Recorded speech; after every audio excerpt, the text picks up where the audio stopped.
I'm a big proponent of doing all my arpeggio stuff where you don't have to do any hammer-ons or pull-offs. Hell yeah. You know what I mean? Yep. So I really seek that stuff out when I'm coming up with arpeggio ideas and stuff like that. So I love fives, dude. But I also, when you first mentioned fives, I was thinking you were talking about like in scale your sequences, because I do fives and scale runs as well. Okay. The thing was, when I first trying to do a five, if you go 1, 2, 3, 4, 5, well, you end, the next five has to start on that finger. Right. So I don't like that. I don't want to hear a repeat note. So, if the first five is like, let's see, right, 1, 2, 3, 4, 5. The second one would be 1, 2, 3, 4, 5. Right. So,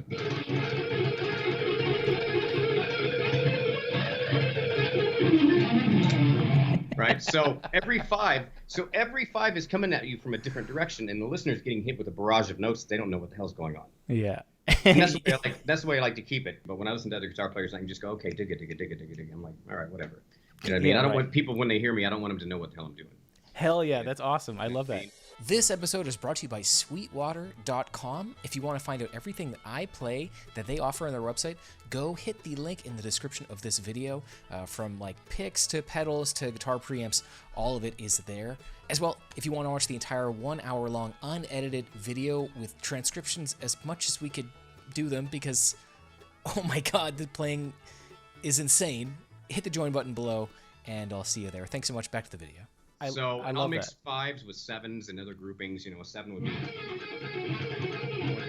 yeah, so 1, 2, 3, 4, 5, 6, 7.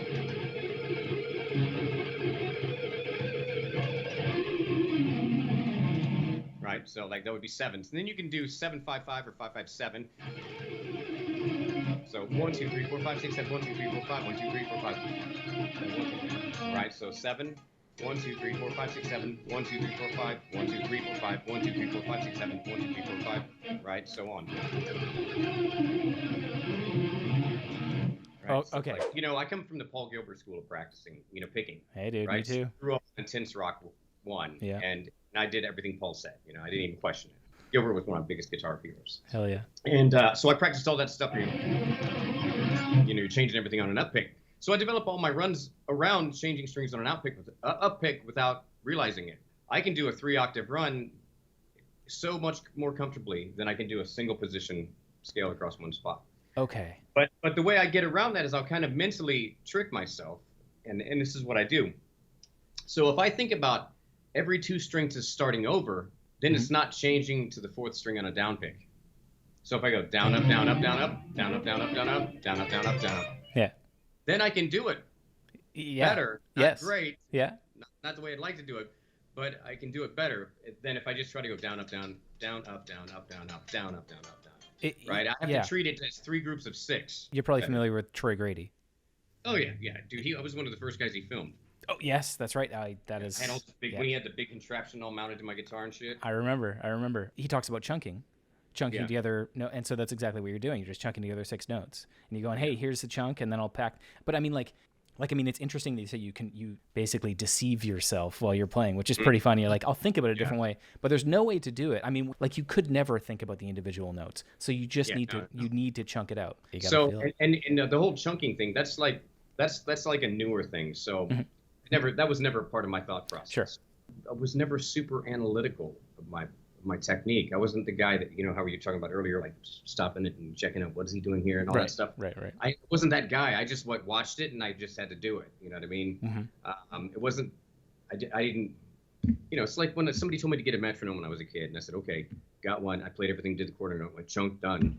I didn't know you could do note subdivision. Right.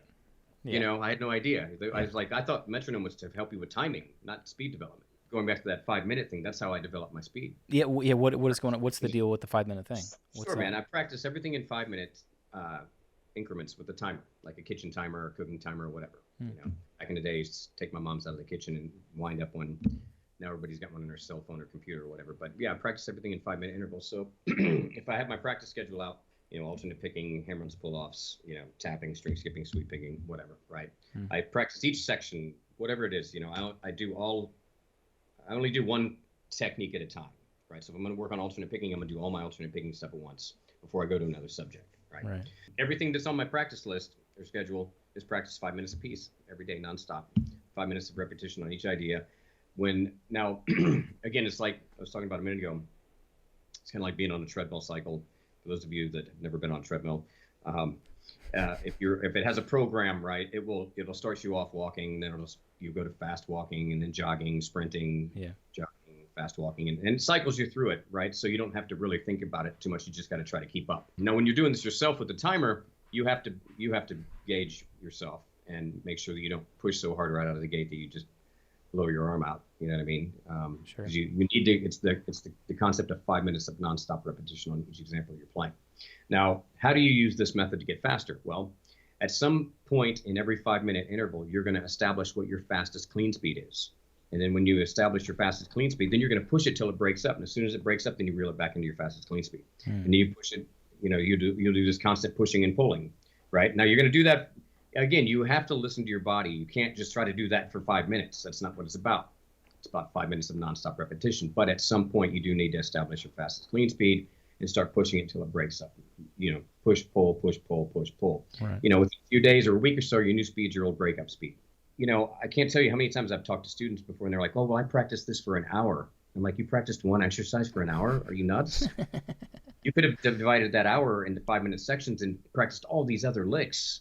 Right. Because each one of those alternate picking licks or each one of those sweep picking licks is going to help the next one. They all help each other. And by doing, 20 instead of one, you're getting a much greater territory and your hands are doing much more things. The objective is to take your hands to a point where they're never confused by anything that you present them. Dude, I love it. I love You know what I mean? I love it. So by doing the whole 5 minute interval thing, you build up your stamina too. When I was much younger, people used to always ask me, "Dude, how can you play so fast for so long without tiring out?" Well, when I practiced that many hours a day and everything is 5 minutes apiece, you're just basically practicing to be a marathon runner. Well, okay, so let's say, I'll put you in your teaching room. I guess this is where you teach a lot of the time.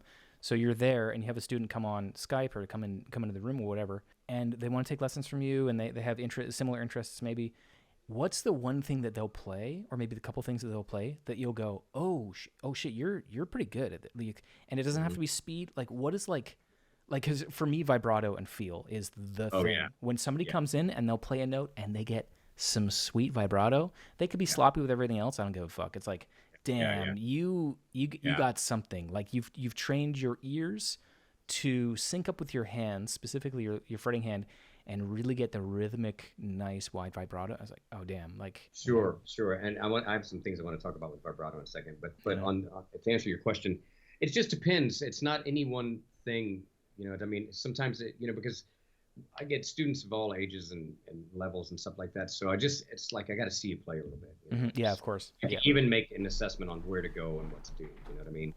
Just seeing how well somebody can play, some power chords and rhythm guitar stuff and how intricate they can do with their picking, will tell a lot about their level. Right. And ripping scales or pentatonics or whatever, But seeing with somebody right out of the gate with good vibrato is not super common. No. I mean, it's not. And as a teacher, it's the hardest thing to teach. Absolutely.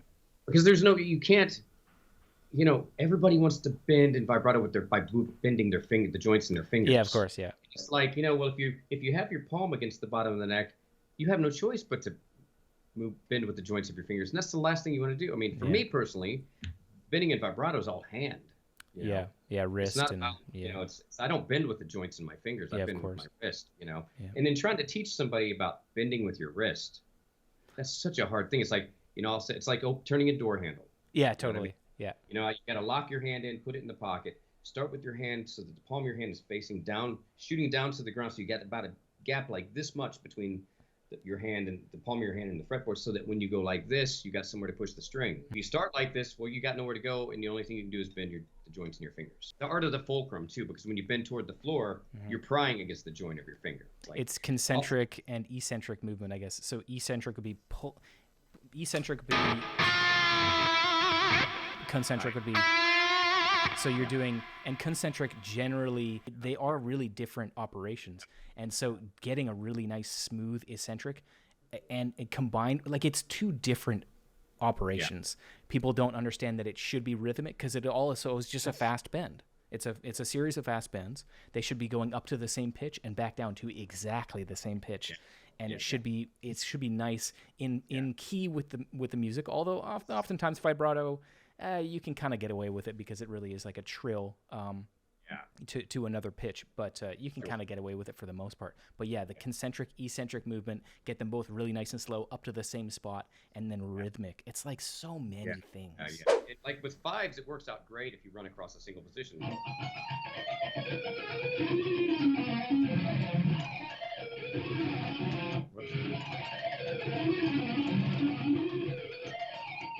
Right. So that's, every string you're starting on a pinky index as you go across. Is this the typical reaction that people give you whenever you play guitar? All right. Cool. And you can do threes. You can do a 5 and a 3. 1, 2, 3, 4, 5. 1, 2, 3. No, maybe I'm wrong. Let's see. So you do one string, it's 3.